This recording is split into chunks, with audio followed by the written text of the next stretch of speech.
कथा में हमने सुना था कि अर्जुन महर्षि वेदव्यास जी के आश्रम में गए, उनसे मुलाकात की और महर्षि वेदव्यास जी से अपना दुख बताया। महर्षि वेदव्यास जी ने अर्जुन को कहा कि अब तुम्हारे उत्तम गति का समय आ गया है और यह समय उचित जान पड़ता है, इसलिए तुम उत्तम गति प्राप्त करने की सोचो, इसी में तुम सबका कल्याण है। अर्जुन महर्षि वेदव्यास जी से आज्ञा लेकर हस्तिनापुर आए और उन्होंने समस्त यदुवंशी वीरों के विनाश का समाचार महाराज युधिष्ठिर को सुनाया। अब आगे की कथा का हम श्रवण करेंगे। अगर आपने अब तक मेरे चैनल को सब्सक्राइब नहीं किया है तो कृपया चैनल को सब्सक्राइब कर दें ताकि आपका प्यार हमें मिलता रहे। तो चलिए कथा प्रारंभ करते हैं। महाराज युधिष्ठिर ने जब यदुवंशियों के विनाश का समाचार सुना और भगवान श्री कृष्ण के परलोक गमन की बात सुनी तो उन्हें बहुत आश्चर्य हुआ। उन्होंने अर्जुन से कहा कि अर्जुन, हम सब काल के वश में है, यह काल ही सभी प्राणियों को पका रहा है, इसलिए हम सबको भी इस बंधन को स्वीकार करना चाहिए। अर्जुन ने भी काल की गति को स्वीकार करने का विचार प्रकट किया और उनके इस बातों का समर्थन अन्य तीन भाइयों भीमसेन, नकुल और सहदेव ने किया।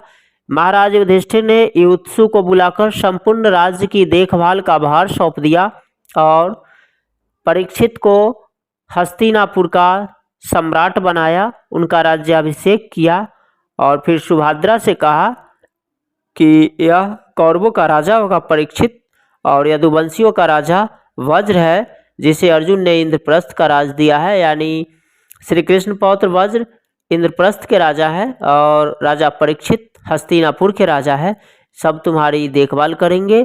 उसके बाद महाराज युधिष्ठिर ने भगवान श्री कृष्ण का, अपने बूढ़े मामा वसुदेव जी का, बलराम आदि का तर्पण किया और उन सब का विधिवत श्राद्ध किया। फिर व्यास मुनि, नारद जी, मार्कंड जी, भारद्वाज जी और यज्ञवालक को बुलाकर उन्हें बहुत उत्तम भोजन कराए।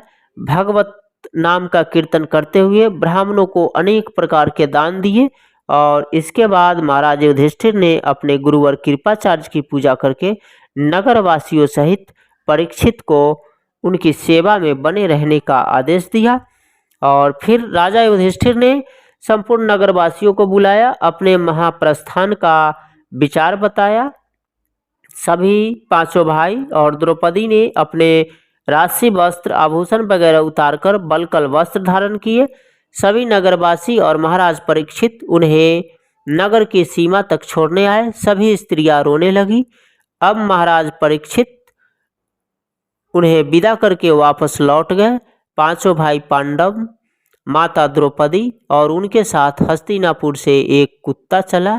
यानी पांचों भाई पांडव, माता द्रौपदी और कुत्ता कुल मिलाकर 7 चले हस्तिनापुर सीमा को छोड़कर और नदी, पहाड़, पर्वत सबको लागते हुए समुद्र किनारे पहुँचे, जहाँ अग्निदेव ने प्रकट होकर अर्जुन से कहा कि अर्जुन, अब अपने गांडीव धनुष मुझे लौटा दो, क्योंकि अब यह तुम्हारे काम का नहीं रहा और अब इसका उचित समय जान पड़ता है, क्योंकि मैंने यह गांडीव धनुष तुम्हें वरुण देवता से मांग कर दिया था, इसीलिए इसे तुम वापस कर दो।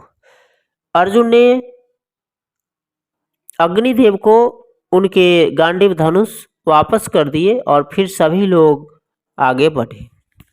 अग्निदेव के जाने के बाद सभी भाई दक्षिणाभिमुख होकर चले। वहां से वे लवण समुद्र के उत्तर तट होते हुए दक्षिण और पश्चिम दिशा की ओर बढ़े। उसके बाद पश्चिम दिशा की ओर मुड़ गए। आगे बढ़कर उन्होंने समुद्र में डूबी हुई द्वारिकापुरी को देखा और फिर वहां से पांडवों ने धर्म में स्थित होकर पृथ्वी की परिक्रमा पूरी करने की इच्छा से उत्तर दिशा की ओर यात्रा की।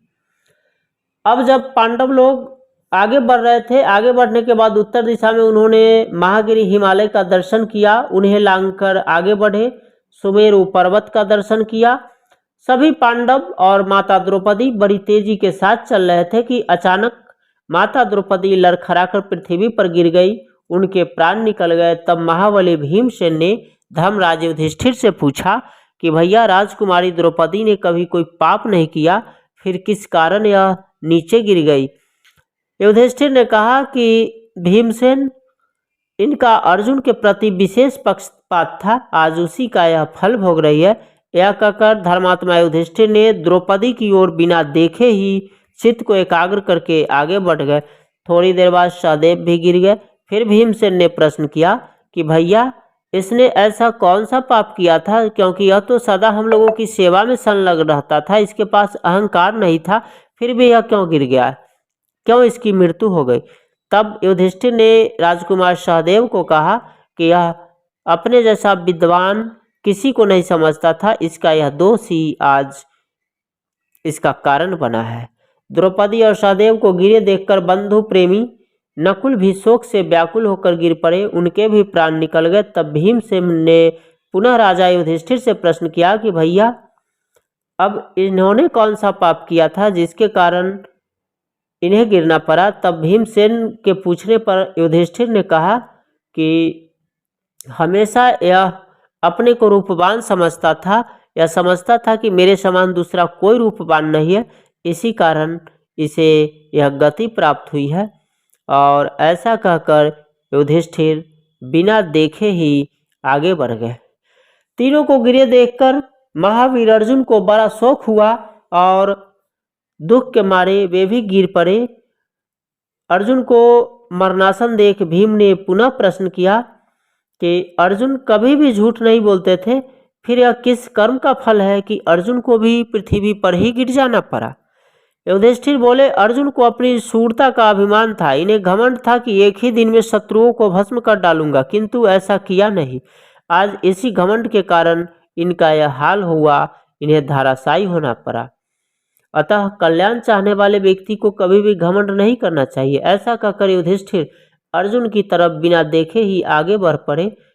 अब अपने सभी तीनों भाइयों को गिरे और माता द्रौपदी को गिरे देखकर भीमसेन को बर्दाश्त नहीं हुआ, व्याकुल होकर वे भी जमीन पर गिर पड़े, लड़खड़ाने लगे। तब उन्होंने धर्मराज युधिष्ठिर को पुकार कर कहा कि महाराज युधिष्ठिर, जरा मेरी ओर तो देखिए, मैं आपका प्रिय भ्राता भीमसेन हूँ, यहाँ गिर गया हूँ। यदि जानते हो तो बताइए मेरे गिरने का कारण क्या है। भीम ने युधिष्ठिर से कहा कि मेरे कारण को बताइए। युधिष्ठिर ने तब भीम से कहा कि तुम बहुत खाते थे, दूसरों को कुछ भी न समझकर हमेशा उसका तिरस्कार किया करते थे, इसी से तुम्हें भूमि पर गिरना पड़ा। और उसके बाद भीमसेन के प्राण निकल गए। यह कहकर महाबाहु युधिष्ठिर उनकी ओर देखे बिना ही आगे चल दिए। उनके साथ केवल एक कुत्ता रह गया जो उनका अनुसरण करता रहा। कुछ दूर आगे बढ़े ही थे कि देवराज इंद्र महाराज युधिष्ठिर के सामने में रथ लेकर आ पहुंचे और उन्होंने कहा कि महाराज युधिष्ठिर, आप इस रथ पर सवार हो जाइए।